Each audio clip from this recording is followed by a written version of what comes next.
What up, Kings? Hope you're well. In this video, I'm going to talk about how the decline of the retail industry will impact the advertising business and programmatic. I'm seeing a lot of stores closing.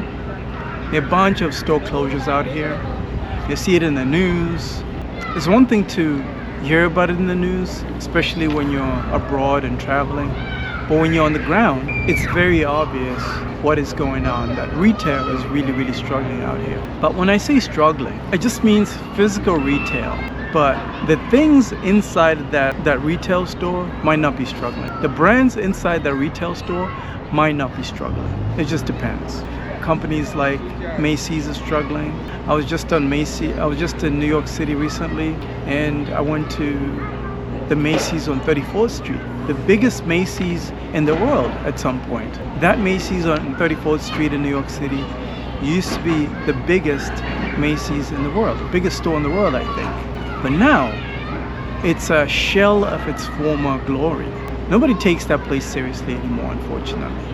And that is because there is so much competition online right now. And there are a bunch of other marketers that are addressing how to market your retail brands the right way and the future of retail. Go watch content from Gary Vee. Gary Vee is putting out a lot of good content about this new trend that is already happening in places like China. When it comes here, you're really gonna see that it was perfected in China first. And it's online live shopping, kind of QVC, but instead of being on TV, it'll be like on Instagram or TikTok. I haven't seen too many people doing that, or too many brands that are doing that right now, but I know for sure that's exactly where the future is going. The QVC, but online. Like I said, Gary Vee's already talked about this. It's happening in China already.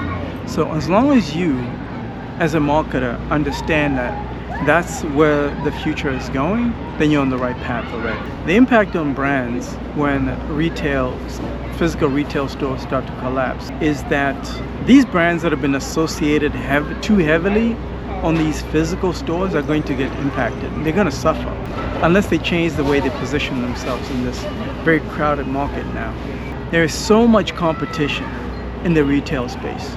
Name any niche. There's so much competition. Let me tell you what's happening. Any influencer now has the ability, if they have a decent following and they know how to do sales, basic sales, they now have the ability to create a white label product. We saw this with Jake Paul and KSI with the energy drink, Prime energy drink. So it's been coming. And the fans of Jake Paul and KSI are taking notes, like I do. And they've been learning, observing, and taking notes. And what they realize is that if KSI can do it, if Jake Paul can do it, who's got millions of fans, I can do it too with just 10,000 fans. By the way, I don't need millions of dollars. I just need a couple of $1,000 and I'm good. What this means is that there's gonna be 1,000 competitors for one brand that only had maybe a couple of dozen competitors a decade ago. Because all these people that are top performers, that know how to do sales, that know how to do white label products, they're just gonna go their own way and create their own products that are competing with these brands. And by the way, a lot of these luxury brands, it's not a flex to have a luxury brand like that. The new flex is, especially in apparel, is to wear clothing that nobody knows who made it, but it's custom to you. Kind of like this coat here. This coat was custom designed by a friend of mine, and I was willing to pay that guy versus buying a new coat in Macy's, because it's cold, right? And it's warm where I spend some of my time during the year. When it's summertime over there, it's wintertime over here. So when I was coming over here, I was like, okay, I'm in the market for a new coat anyway. What should I do? Maybe I should go to Macy's and look for a coat. And then I told my friend that I was looking for a coat, and say, oh, listen, I'm gonna hook you up, because he's a designer. So he put this together, and I paid him. Now Macy's is competing with that guy, my friend, which makes it a very difficult situation for Macy's or any brands that Macy's carries. The reason why it's not a flex to have these fancy name brands anymore is because There's been a lot of brand stores, especially over there in LA during the riots. If you guys remember during the pandemic, during the height of the protests, there are a bunch of guys that used to steal these stores, and it's still happening. If you go to like Cali, San Francisco, there's mass looting going on in San Francisco. Where do you think all those clothes are going? They're going to the hood. Everybody, if you go to the hood of Atlanta, there's a guy with like a Gucci. There's a guy with a Gucci belt over there, and it's original. And he probably got it for like 50 bucks. Meanwhile, that Gucci belt goes for like 350 bucks, maybe even $1,000. But he got it for 50 bucks in a hookup, maybe even 100 bucks in the hood. So these brands have completely saturated the market, that it's not a flex anymore. People want exclusive stuff. The people that are the trendsetters, the early adopters, they want exclusive stuff. It doesn't mean that all the luxury brands are gonna die out. That's not it. Because I already see certain brands like Louis Vuitton doing a pivot, experimenting, trying new things. For example, they just did a partnership with Pharrell Williams.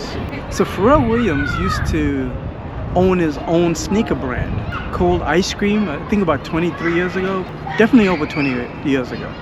So it looks like what he's done is he's rebooted that brand under Louis Vuitton. So Louis is financing that project, and he's doing the marketing and promotion on the front end. But the deal is a mutually beneficial deal because he knows how to market and promote. He has a track record of being a great influencer. So it made sense for like a Louis Vuitton to partner up with somebody like that. Who doesn't know Pharrell Williams? Everybody knows Pharrell. So these guys are smart. They're already pivoting that way. But a lot of brands are not taking that approach.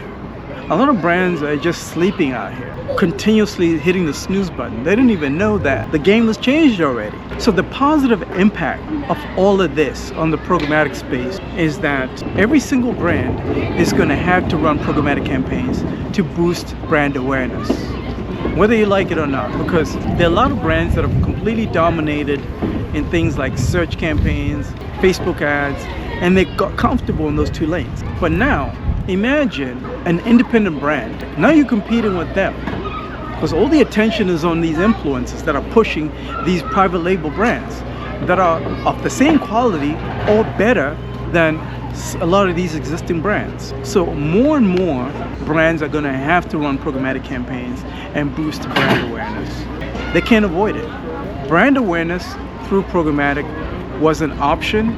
Now it's a necessity. I hope you got some value from this video. If you're ready to work with the best in the business, it means we're gonna do a strategy for you guys. We're gonna do creative, display, and video using AI, because we're in 2025 right now. The future's amazing. And we're gonna do activation in the DSP. The only thing you have to worry about is the reporting. I wanna make sure you get the best conversions. If you're ready to work with the best, I say schedule time. I'll put a link to my calendar in the description of this video. Let's talk about it. Talk to you soon.